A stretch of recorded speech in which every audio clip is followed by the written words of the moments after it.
And we're going to do a walkthrough of a 30,500 CFM active desiccant unit. This thing is producing 0.13 grains on the leaving air side, so extremely low dew point. And let me show you how that happens. So what you do in desiccant units is you knock down the humidity as much as you can with a chill water or DX coil first. So this would be your outdoor air coil, 100% outdoor air coming through here.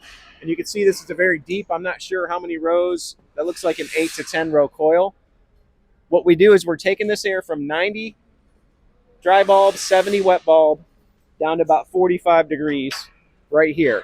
Okay, so it's coming off the coil about 45 degrees. It's going to through the first desiccant wheel, and we're going to go through another one here in a minute. So active desiccant wheels basically work on heat. Okay, you heat one corner of the unit of the wheel, which you see up there, they call that the reactivation section.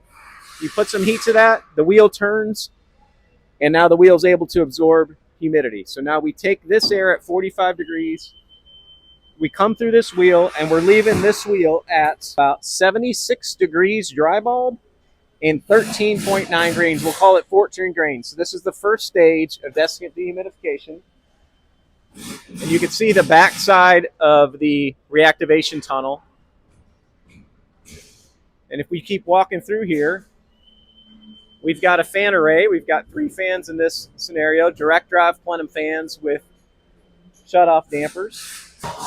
We go through another cooling coil, and this is the final desiccant dehumidification of this unit. You can know this one's a lot deeper than the first one because this is where we're really pulling it down, and it's leaving here at 0.13 grains per pounds of dry air. So extremely dry. This is for a lithium-ion battery manufacturing facility.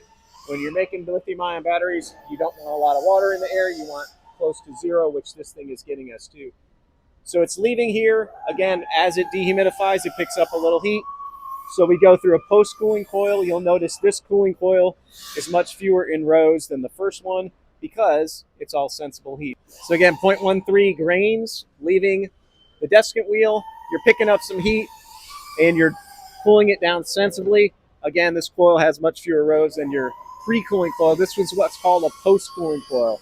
So whenever you do a desiccant application and you don't want the hot air going into the space, even though it's dry, you have a post-cooling coil, and this one's producing about 55 degrees. So at the end of the day, 30,000 CFM is going down to about 55 degrees and 0.13 grains per pound of dry air.